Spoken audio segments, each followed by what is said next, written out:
정말 이게 되더라고요. 원하는 곳에 취업을 하고 1000개의 판매량을 달성하고 인생 최고 매출 월 1000만원 최고 월급을 찍고 제외 명품 선물 인스타 떡상까지 정말 메리 다이어리 쓰고 인생이 바뀌었다는 수많은 후기들이 쏟아지고 있습니다. 제 인생을 바꿔놓았던 메리 다이어리가 다른 분들의 인생도 바꿔놓으니 정말 이게 혼자만 쓸 게 아니었구나. 세상에 내놓길 진짜 잘했다 라는 생각이 들었습니다. 오늘은 다이어리 처음 쓰시는 분들도 이해하기 쉽게 메리 다이어리 작성법에 대해 모든 것들을 총정리해서 알려드리려고 합니다. 정말 제가 장담하는데 오늘 내용만 아셔도 끌어당김이 이렇게 쉬운 거였어? 저절로 되네? 싶은 느낌을 받으실 겁니다. 중간중간 끌어당김 꿀팁들도 많으니 꼭 집중하세요. 비전 드로잉은 그림을 잘 그리던 못 그리던 낮에 하던 밤에 하던 방법에 집착할 필요가 없습니다. 핵심은 이거예요. 이미 이룬 느낌을 각인시키는 것. 비전 드로잉에 대해 정말 많이 받는 질문 3가지가 있습니다. 원하는 게 여러 가지인데 한 개를 정해서 그리나요? 아니면 여러 개를 번갈아 가면서 그리나요? 보통 한두 개를 추천드립니다. 우리가 관측하며 입자로 변경되는 양자역학의 원리를 잘 기억해야 합니다. 태양빛을 통과하는 돋보기로 종이를 태우려고 할 때 돋보기를 계속 요리조리 돌리면 어떻게 될까요? 종이가 타기 어려울 겁니다. 비슷한 원리로 우리의 의도를 집중해서 사용하려면 목표를 한두 개로 정하고 다음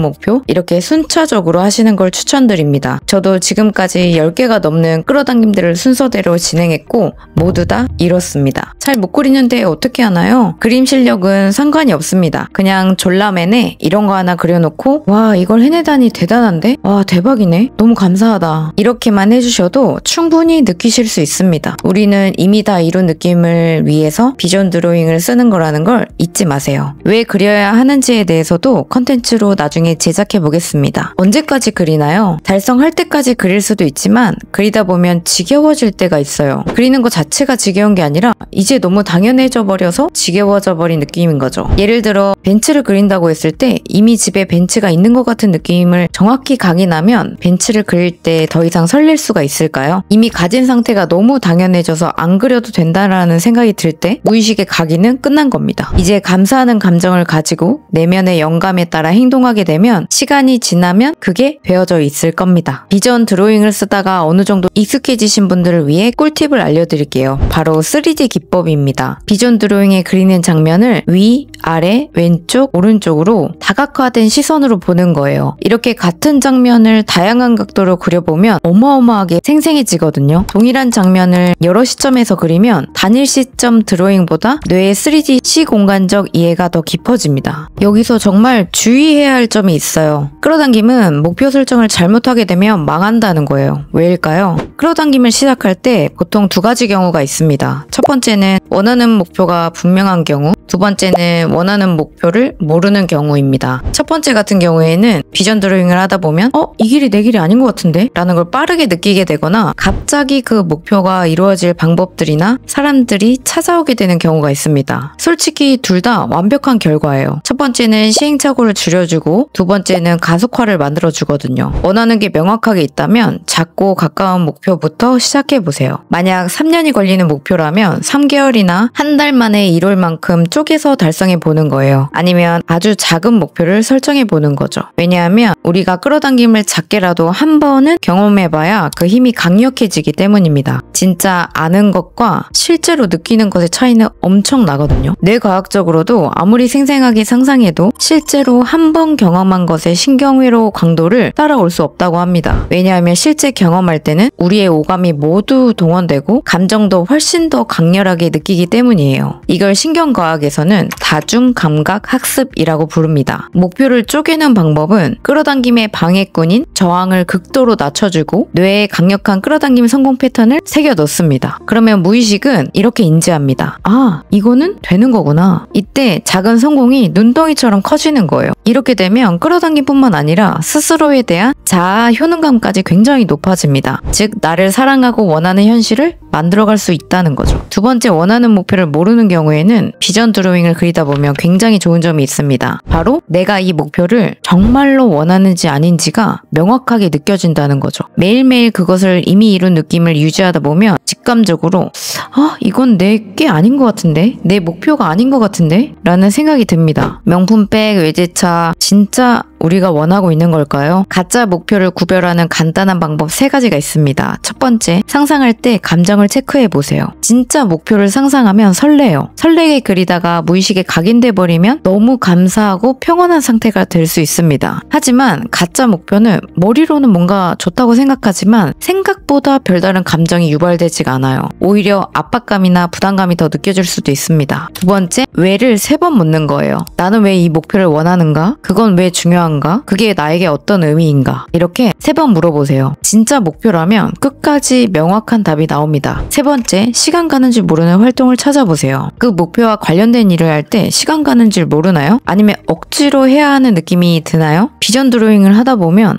이게 이루어졌어도 진짜 좋을까? 같은 의문이 들 수 있습니다. 이럴 경우에 보통 남이 심어놓은 나의 목표인 경우가 많아요. 예를 들어서 S대를 원하는 부모님 아래서 자란 아이가 S대를 비전 드로잉하면 어떨까요? 맞아. S대는 좋은 데니까 가면 너무 좋겠다. 라고는 할 수 있지만 본인이 진정으로 원하는 것이 무엇인지 파묻혀버립니다. 물론 당사자는 파묻혔다는 사실조차 인지도 못하겠지만요. 제가 그렇게 살았거든요. 나르시스트인 어머니와 아무것도 관여하지 않은 방관자인 아버지 아래에서 자라다 보니 어머니의 모든 욕구가 저의 욕구인 줄 알고 착각하고 살아왔습니다. 저 같은 경우의 사람들은 대부분 자기가 뭘 원하는지도 몰라요. 강압적인 부모 아래서 자신의 목소리가 묻힌 채 살아가는 사람들은 30대, 40대, 50대, 심지어 그 이상을 넘어가도 스스로의 목소리를 듣기 힘들어하는 경우가 정말 많더라고요. 지금이라도 정말 내가 무엇을 원하는 사람이고 어떤 사람인지 알아야 합니다. 그래야 남의 시선에서 벗어나 나답게 충만하게 진짜 인생을 살아갈 수 있기 때문입니다. 챌린지에서 진행하는 오늘의 메리 질문도 이 때문입니다. 진짜 나를 알기 위한 스스로와의 대화인 거죠. 이렇게 끌어당김이 현실화되면 어떨까요? 막 기쁠 것 같지만 생각보다 얼떨떨합니다.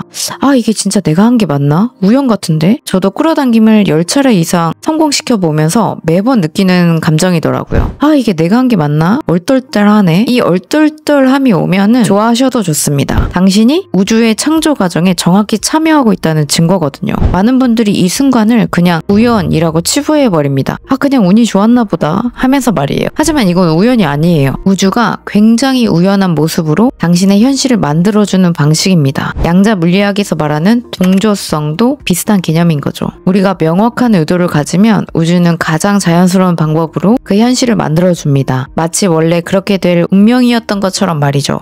감사한 점을 적으셔도 좋고 기분이 좋지 않을 때 나의 감정을 모두 털어놓을 수 있는 공간으로 활용하셔도 좋습니다. 감정을 다이어리에 쏟아부으면 우리 뇌는 물리적 화학적인 변화가 일어납니다. UCLA의 신경과학자 매튜 박사의 연구에 따르면 감정을 언어로 표현하는 감정 라벨링 과정에서 우리 뇌에는 놀라운 일이 일어난다고 합니다. 감정을 느낄 때 활성화되는 편도체가 과도하게 흥분 상태에 있다가 감정을 글로 써내려가는 순간 전전두피질이 활성화되면서 편도체의 활동이 진정된다는 거예요. 마치 시끄러운 음악을 듣다가 볼륨을 낮추는 것과 같은 효과죠. 더 흥미로운 건 이 과정에서 세로토닌과 도파민 같은 행복 호르몬의 분비가 증가한다는 겁니다. 단순히 감정을 글로 쓰는 것만으로도 뇌가 자연스럽게 행복 모드로 전환되는 셈이죠. 보통 대부분의 사람들이 끌어당김을 힘들어하는 이유가 뭘까요? 바로 기분이 좋지 않는 상태로 살기 때문입니다. 기분이 나쁘거나 무덤덤한 상태로 하루하루를 살기 때문이죠. 저도 마찬가지로 그랬습니다. 저는 평생을 불안, 걱정, 초조, 삼총사를 항상 데리고 다녔어요. 그래야 성공하는 줄 착각하고 살았습니다. 완전히 반대로 산 거죠. 끌어당김의 핵심은 감정입니다. 하지만 기껏 아침에 명상하고 출근길 나설 때 누가 내 차 앞에 끼어들거나 지하철이 지옥철이면 감사고 나발이고 다 짜증나서 기분이 저 세상 끝까지 나락행 돼버릴 수 있습니다. 어느 날 비가 쭈룩쭈룩 옵니다. A는 이렇게 생각합니다.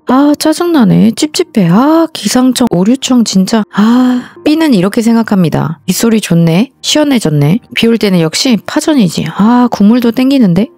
A와 B는 동일한 사람입니다. 바로 저입니다. 감사일기를 적고 난 전후 세상에 반응하는 저의 잠재의식이 바뀐 거죠. 그러니까 당연히 세상이 저에게 드러내 보이는 방식도 변하기 시작하더라고요. 그렇다고 지금 내가 기분이 계속 좋아야 하는데 라는 의무감은 필요 없습니다. 그저 하루하루 감사 노트를 적고 기분이 안 좋은 일이 있었다면 다 털어놓고 그렇게 지속하다 보면 어느 순간 작은 일에 감정이 동요되지 않는 평온의 상태값이 유지됩니다. 당연해서 미처 잊고 있었던 것들에 대해서 새삼스럽게 감사함을 가지는 순간 그때가 원하는 걸 현실화시킬 수 있는 가속화 시작점이라고 볼 수 있습니다. 제가 가장 많이 듣는 질문 중에 하나가 있습니다. 바로 제 자신을 못 믿겠는데 어떡하죠? 입니다. 이런 경우에는 하루에 한 개씩 나 자신을 칭찬해 주세요. 오늘 이걸 해냈네. 대단하다. 잘했어. 수고했어. 오늘도 진짜 잘했다. 다이어리 꾸준히 쓰는 나 진짜 칭찬해. 저는 부모님에게 사랑을 못 받고 자라서 스스로를 믿는 힘이 굉장히 약했습니다. 하지만 정말 작게 시작하면 되더라고요. 여러분들도 아주 작게 쌓아가면 됩니다. 처음에는 1cm씩, 2cm, 3cm 이렇게 쌓이다 보면 어느 순간은 100cm만큼 내가 나를 믿을 수 있게 될 겁니다. 그 믿음이야말로 우리 인생의 많은 것들을 바꿔놓을 거예요. 감사일기, 감정일기, 나 칭찬해주기 3가지 방법을 자신에게 맞는 방법으로 써보시면 됩니다. 챌린지 하시는 분들은 오늘의 메리 질문을 적어보셔도 좋습니다. 타임블럭을 잘 쓰기 위해서 절대적으로 기억하셔야 하는 게 있습니다. 바로 계획은 무조건 틀어진다 라는 거예요. 에? 계획 다 맞추려고 다이어리 쓰는 거 아닌가요? 하실 수 있는데요. 그렇게 쓰다 보면 메리 다이어리 한 권도 채 지독하기 힘들 수 있습니다. 내가 자꾸 완벽하려고 하게 되면 스스로 압박하게 되고 결국에는 끌어당김을 습관화하기 쉽지 않기 때문입니다. 일단 오늘 하루 할 일을 최대한 듬성듬성 적어보는 게 좋아요. 그리고 오후 시간이나 중간중간에 쓰시면서 피드백 하시거나 저녁에 최종 피드백을 하셔도 좋습니다.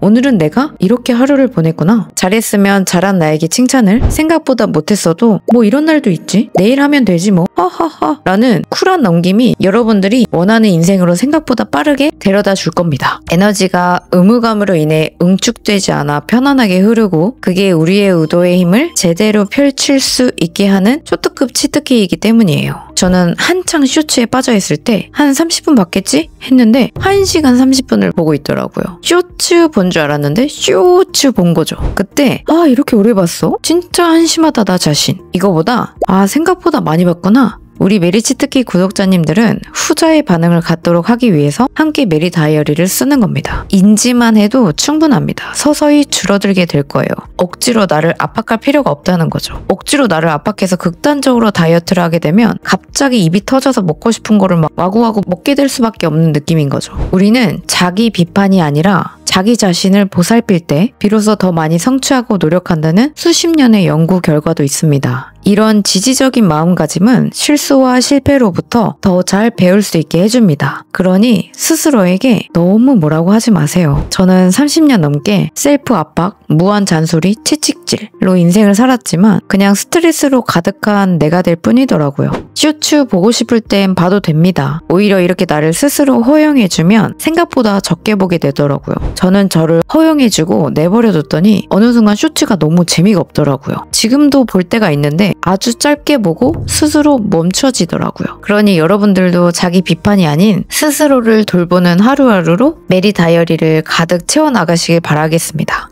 프로젝트 투두와 투두의 차이점은 우선순위입니다. 즉 중요도 차이예요. 우리는 왜 이렇게 중요한 것을 나눠야 할까요? 중요한 것을 나누면 효율성이 높아지기 때문입니다. 자판기에 100원만 넣어도 만원치 음료수가 뽑아져 나오는 것 같은 느낌인 거죠. 예전에 저는 이걸 몰라서 100원을 집어넣어도 100원치 음료수도 나올까 말까 하는 진짜 열심히는 하지만 결과는 미미한 인생을 살았거든요. 하지만 우선순위를 나누면 뇌과학적으로도 스트레스는 줄고 뇌의 부하가 줄어 에너지를 효율적으로 분배합니다. 그러니 행동은 당연히 많이 할 수밖에 없게 되고 성취감이 커지게 되는 선순환의 원리인 거죠.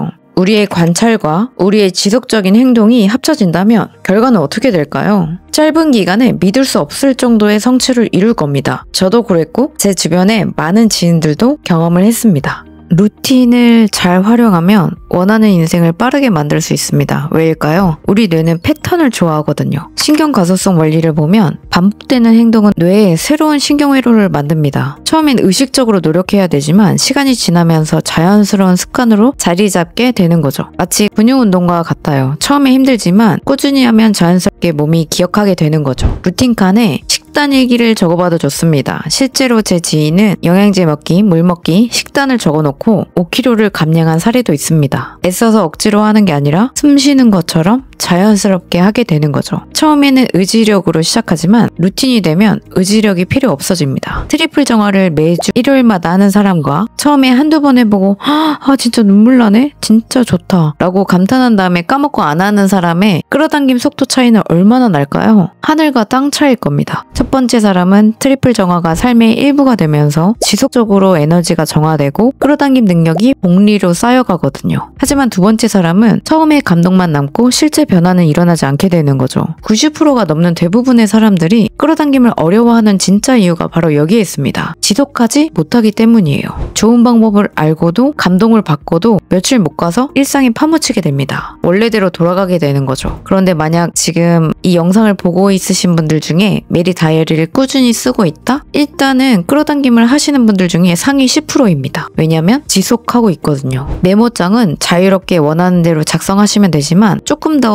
잘 활용하고 싶다라고 하시는 분들은 비전 보드 사진을 붙이거나 버킷리스트를 작성해 보셔도 좋습니다. 그리고 마인드맵으로 생각 정리를 하셔도 좋고 한 달 피드백 느낀 점을 길게 작성하고 싶으신 분들은 그렇게 활용하셔도 좋습니다. 아웃풋 노트로 활용하셔도 좋아요. 책이나 영상을 보고 느낀 점, 적용할 점, 습관 만들기 이렇게 적어보는 거죠. 저도 사기당하고 그만 살까 싶을 때 관련된 영상들을 계속 보는데 일시적으로 마음이 좋아지긴 하지만 제 삶이 실질적으로 나아지진 않더라고요. 제가 계속 인풋만 한 거예요. 아웃풋을 해야 온전히 나만의 것이 되는데 말이죠. 이 세 가지를 하면 아웃풋 고수가 될 수 있습니다. 느낀 점, 적용할 점, 습관 만들기. 예를 들어보겠습니다.